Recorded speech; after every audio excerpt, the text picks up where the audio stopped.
बिस्मिल्लाहिर्रहमानिर्रहीम। मेरा नाम प्रोफेसर इकबाल हैदर भट्टी है। मैं आज से आपके लिए differential equations of higher order के लेक्चर्स का आगाज़ करने जा रहा हूँ। लेक्चर का आगाज़ करने से पहले अगर आपने हमारा चैनल अभी तक सब्सक्राइब नहीं किया तो बराए मेहरबानी उसको सब्सक्राइब करें और बेल आइकॉन का बटन दबाएं ताकि हर नई आने वाली वीडियो का लिंक आपको बआसानी मसूल हो सके। Differential equation of higher order जो है ये मेरी एक अपनी किताब है। इसके अंदर मैथमेटिकल मेथड के मुकम्मल नोट्स मौजूद हैं। ठीक है, ये गौर से देख लें। मैथमेटिकल मेथड ये उर्दू बाज़ार से बड़ी आसानी से मिल जाती है, इल्मी वालों से आपको मिल जाएगी।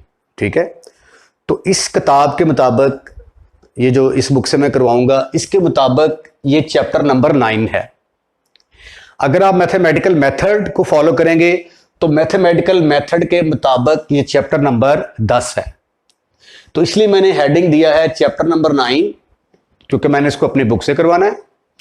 और उसके बाद मेथड का ये है 10वां चैप्टर। अगर आप ने ये किताब नहीं खरीदी तो मैथमेटिकल मेथड जो है अगर आप उसको फॉलो कर रहे हैं तो चैप्टर नंबर 10 है वहां पे।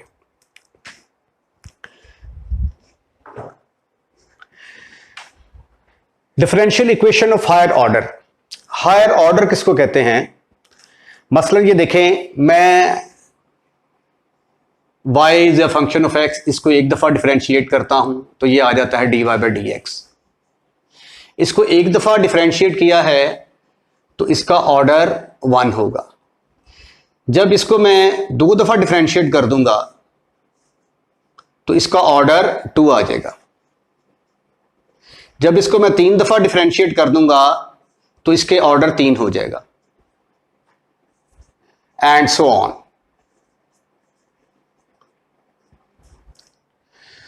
तो differential equation of higher order से मुराद ये है कि इसके अंदर हम ऐसी डिफरेंशियल इक्वेशंस को सॉल्व करने जा रहे हैं जिसका ऑर्डर 1 से ज्यादा होगा, यानी d2y बाई dx के d3y एंड 4 सो ऑन। इस तरह की इक्वेशंस का हमें सामना करना पड़ेगा। अब जो है इससे पहले जो चैप्टर नंबर 9 था उसके अंदर हम फर्स्ट ऑर्डर डिफरेंशियल इक्वेशन को, जो चैप्टर नंबर 9 है और मेरी बुक के मुताबिक चैप्टर नंबर 8 है, उसके अंदर जो है ये फर्स्ट ऑर्डर डिफरेंशियल इक्वेशन के डिफरेंट मेथड दिए गए हैं। ठीक है, हम यहां पे चैप्टर नंबर 10 कर रहे हैं। तो consider a differential equation of the form. ये देखें, ये मैंने एक ऐसी डिफरेंशियल इक्वेशन कंसीडर की है जिसका ऑर्डर n है। ठीक है, इसमें जो है ये जो कांस्टेंट नजर आ रहे हैं आपको, an माइनस 1, an माइनस 2, ये सारे कांस्टेंट हैं। जिस तरह 2, 3, 4, 1 इस तरह के होते हैं ना, कोई कांस्टेंट है, ये आर कांस्टेंट। अब मैं इस डिफरेंशियल इक्वेशन को हल करना चाहता हूं, उसका तरीकाकार क्या है वो हम डिस्कस करेंगे। मैं फर्ज कर लेता हूं इसका नाम नंबर 1 है। डिफरेंशियल ऑपरेटर के बारे में आप जानते हैं। जब आप किसी से क्वेश्चन करते हैं ना कि what is d over D x, तो बड़े उल्टे सीधे, कोई कहेगा जी ये differentiation with respect to x है, कोई कहेगा ये डिफरेंशिएशन की नोटेशन है। एक्चुअली इसका जवाब क्या है कि डी ओवर डी एक्स जो है ये डिफरेंशियल ऑपरेटर होता है। क्या कहते हैं इसको? Differential operator. लोग सारी डिफरेंशिएशन कर लेते हैं लेकिन इतना पता ही नहीं होता कि डी ओवर डी एक्स को क्या कहते हैं। तो आज के बाद आप नहीं भूलेंगे D over D x is the differential operator. अगर इस डिफरेंशियल ऑपरेटर का नाम मैं कैपिटल डी रख दूं, let d over D x का नाम रख दिया मैंने डी, तो फिर d Y by D x किसके बराबर आ जाएगा? D Y by D x is equal to d y के बराबर आ जाएगा। और d two Y by D x किसके बराबर आ जाएगा? डी स्क्वायर वाई के बराबर आ जाएगा। D cube over D Y X square किसके बराबर आ जाएगा, cube is equal to D cube into Y and so on, चलते जाएं आखिर में जाके D N minus two Y over D x N minus two, ये D N minus two into Y के बराबर आ जाएगा और डी एन मनफी one Y over D x N, D x N minus one ये बराबर आ जाएगा डी एन मनफी one into Y and d N y over D x n जो है ये किसके बराबर आ जाएगा, डी एन वाई के बराबर आ जाएगा। अब ये जो सारी वैल्यूज आ गई हैं, ठीक है, इसको आप स्मॉल 1 के साथ बेशक डिनोट कर दें, स्मॉल 2 के साथ, स्मॉल 3 के साथ एंड सो ऑन, चलते जाओ, इसको आप एन के साथ डिनोट कर दें। तो ये जो सारी वैल्यूज आई हैं, D Y by D X, D two Y by D X square, D cube, D three Y over D X cube and so on, D N Y D x N, इन तमाम को उठाकर आप कहाँ पे put करेंगे, equation number 1 में। तो अब देखते हैं कि इक्वेशन नंबर 1 की जो नई शक्ल बनती है वो क्या है। Therefore put all these values, put all these values in 1। इन तमाम वैल्यूज को जब मैं 1 में पुट करूंगा तो देखें जरा इसकी शक्ल क्या बन गई। इसकी जगह पे क्या आएगा, ए एन, इसकी जगह पे आ गया डी एन वाई, फिर ए एन माइनस 1, इसकी जगह पे क्या आएगा, डी एन माइनस 1, इसकी जगह पे क्या आएगा, A N minus 2, D N minus 2 into Y plus so on, चलते जाएं, एंड पे जाके आखिरी 3 रकमें जब मैं लिखूंगा तो वो आएंगी a2 d square y plus a1 d y plus a0 is equal to 0। अब आप देख सकते हैं यहां पे इसके साथ y भी आएगा, a0 के साथ y is equal to 0। Now you can see कि इसमें से देखें y हर एक के अंदर आ रहा है, तो क्यों ना मैं y को कॉमन ले लूं। जब मैं y को कॉमन लेता हूं तो इसकी नई शक्ल क्या बनती है, A N D N plus A N minus 1 D N minus 1 plus A N minus 2 D N minus 2 and so on, चलते जाओ। यहां पे आके a2 थोड़ा सा पीछे करके लिख लेते हैं, a2 d square plus a1 D plus a0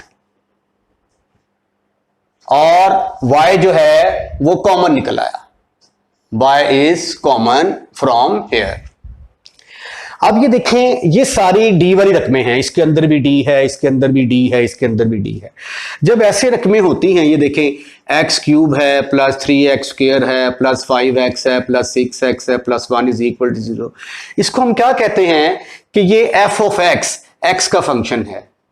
किसका फंक्शन है, f ऑफ x, यानी f ऑफ x बराबर है x वाली रकमों के। अब यहां पे देखो, यहां पे d आ रहा है, ये तो कांस्टेंट है ना भाई, ये तो कांस्टेंट है सारे, और ये d की पावर n, d की पावर n मनफी 1 एंड सो ऑन, ये सारी d वाली रकमें आ रही हैं। तो फिर इसको मैं क्या लिखूंगा, f of d into y is equal to 0। अब ये जो डिफरेंशियल इक्वेशन ये थी वो ये वाली शक्ल जो है ये इख्तियार कर गई। अब मैंने क्या करना है, इस डिफरेंशियल इक्वेशन का सॉल्यूशन निकालना है। Now we want to find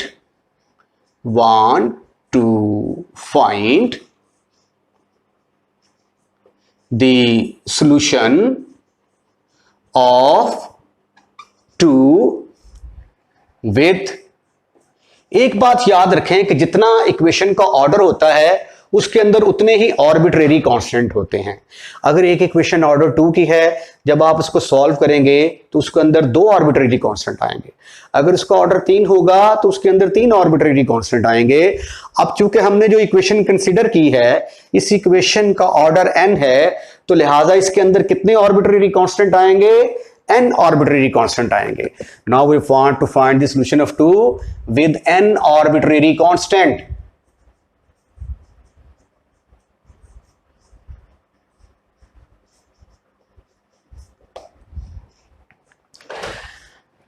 अब जो है ऐसा करते हैं कि सपोज कर लेते हैं, let y is equal to e की पावर mx। जो डिफरेंशियल इक्वेशंस होती है ना, उनका सॉल्यूशन एक्सपोनेंशियल फॉर्म में होता है। तो हमने फर्ज कर लिया let y is equal to e की power mx is the solution of number 2।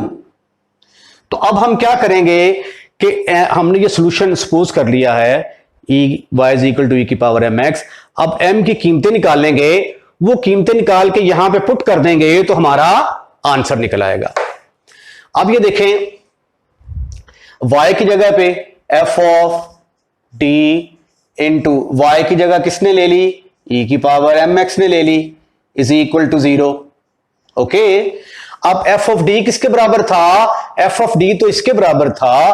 तो दोबारा f ऑफ d की जब आप कीमत पुट करते हैं तो ये बनेगा an dn plus an minus 1 dn minus 1 plus an minus 2 dn minus 2 plus so on, चलते जाओ आखिर में जाके a2d square a1d plus a0 into e की पावर mx आ गया जी, इज इक्वल टू 0। अब ये e की पावर mx जो है वो हर एक के साथ फर्दन मल्टीप्लाई होगा।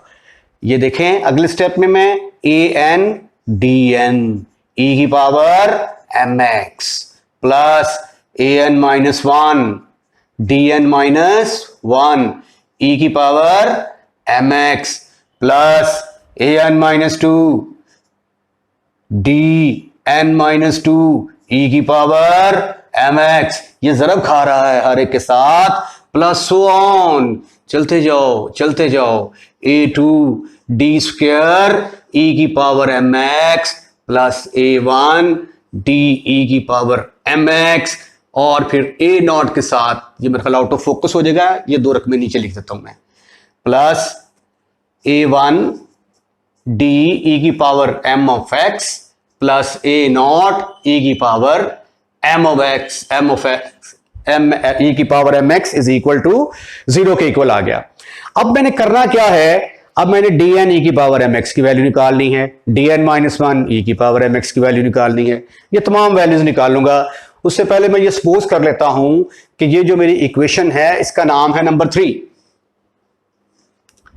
अब ये देखिए जरा, आइए स्टार्ट करते हैं। d e की पावर mx, e की पावर mx का डेरिवेटिव क्या होता है?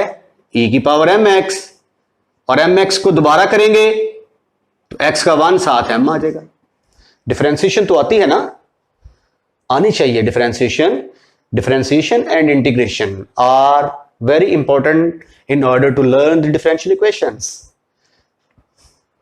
जब आप d स्क्वायर e की पावर mx निकालते हो तो क्या होगा? फिर इसको 2 दफा डिफरेंशिएट करेंगे, एक दफा डिफरेंशिएट करेंगे e की पावर mx,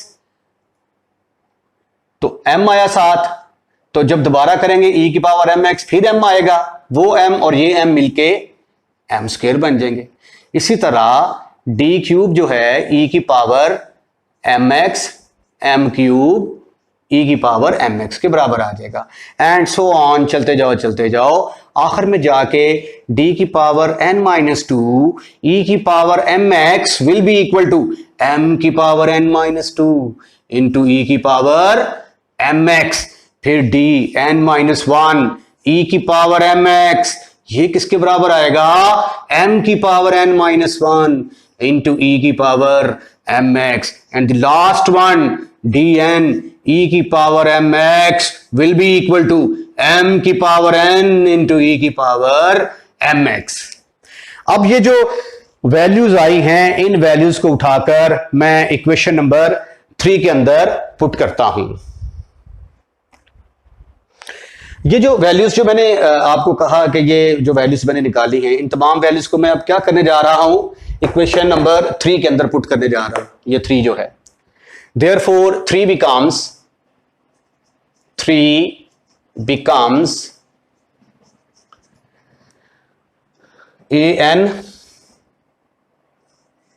आ गया जी, dn की जगह पे आ जाएगा m की पावर n इंटू e की पावर mx, फिर an-1 आएगा m की पावर n-1। ठीक है ना, ये इसकी कीमत देखें क्या है, m की पावर n-1, m की पावर n-1, e की पावर mx। फिर उसके बाद तीसरे वाले की a की पावर an-2, an-2, तो m की पावर कितनी है, m की पावर n-2 इंटू e की power mx plus so on, चलते जाओ चलते जाओ। फिर आएगा a2 m स्क्वायर की कीमत a2 m स्क्वायर e की पावर mx, फिर a1 m e की पावर mx, फिर आएगा a0 e की power mx is equal to 0। काफी लंबी इक्वेशन है, ठीक है। Now you can see that e की power mx is common from here. यहां से e की पावर fm जो है ये कॉमन नजर आ रही है, तो an mn plus an-1 mn-1 plus an-2 m की power n-2 plus so on, चलते जाओ चलते जाओ चलते जाओ, थकना नहीं है, जिंदगी चलते रहने का नाम है। a1m प्लस a0 और यहां से मैंने e की पावर mx कॉमन ले लिया, e की power mx is equal to 0। जब भी दो रकमें ज़रब खाती हैं ना, जब हम ये कहते हैं कि x into y is equal to 0, तो इसका मतलब है या तो x 0 के बराबर है या y 0 के बराबर है। दोनों में से एक 0 के बराबर जरूर होती है, दोनों भी हो सकती हैं लेकिन कम से कम एक जरूर 0 के बराबर होगी। अब ये दो रकमें आपस में ज़रब खा रही हैं, ठीक है। अब ये 0 हो सकता है, e की पावर mx 0 हो सकता है, कभी भी नहीं हो सकता। जो मर्जी आप x की कीमत पुट करें, इसका जवाब 0 के बराबर आ ही नहीं सकता, ठीक है। तो इसका मतलब यह हुआ कि e की पावर mx जो है, अरे भाई ये तो 0 के बराबर नहीं होगा, तो फिर कौन सी टर्म 0 के बराबर होगी, ये वाली टर्म 0 के बराबर होगी। तो हम क्या करेंगे, पुट करेंगे an m की power n plus an-1 m की power n-1 plus an-2 m की power n-2 n-2 plus so on, चलते जाओ चलते जाओ। a2 m square plus a1 m प्लस a0 इज इक्वल टू 0। अब ये देखो, जब आपके पास d वाली रकमें थी, ये यहां पे देखें d आ रहा था, d आ रहा था, d आ रहा था, आपने इसको f ऑफ d लिख दिया। अब यहां पे m आ रहा है, m की पावर n-1, m की power n-2 and so on. तो फिर इसको हम क्या लिखेंगे, f of m is equal to 0। इसको कहते हैं is the auxiliary equation, auxiliary equation. तो जब आप f ऑफ m को 0 के बराबर पुट करेंगे ना, तो m की मुख्तलिफ वैल्यूज आ जाएंगी। मतलब देखें ना, ये अगर f of x is equal to x square plus 5x plus 6, अगर एफ ऑफ एक्स को 0 के बराबर पुट करते हैं, ये 0 के बराबर, तो एक्स स्क्वायर जमा 5x plus 6 is equal to 0, तो यहां से x की कीमतें निकलेंगी ना हमारे पास, -2 -3 निकलेंगी। ठीक है, तो इसी तरह जब हम एफ ऑफ एम को 0 के बराबर पुट करेंगे तो m की हमारे पास मुख्तलिफ किस्म की वैल्यूज आ जाएंगी। सपोज फर्ज कर लिया, सपोज m हमारे पास आ गया m1 m2 m3 so on mn, ये हमारे पास फर्ज कर लिया कि m की कीमतें आ गई। अब हमने सोल्यूशन जो सपोज किया था वो तो था y is equal to e की पावर mx। अब इसका सोल्यूशन कैसे लिखेंगे हम, y इज इक्वल टू, अब मैंने कहा था इसका ऑर्डर n है, इस n दफा डिफरेंशिएट किया गया है तो इसके n आर्बिट्रेरी कांस्टेंट आएंगे। तो पहले यहां पे पहला आर्बिट्रेरी कांस्टेंट इनटू e की पावर m की जगह ये पहली वैल्यू पुट कर देंगे m1 x, फिर दूसरा आर्बिट्रेरी कांस्टेंट m की दूसरी वैल्यू, ये m है ना तो ये सारी वैल्यूज m की हैं, तो ये आ जाएगा e की power m2x plus c3 e की power m3x plus so on, चलते जाओ चलते जाओ चलते जाओ। उसके बाद फिर जाके आएगा c, आखिर में जाके cn e की पावर mnx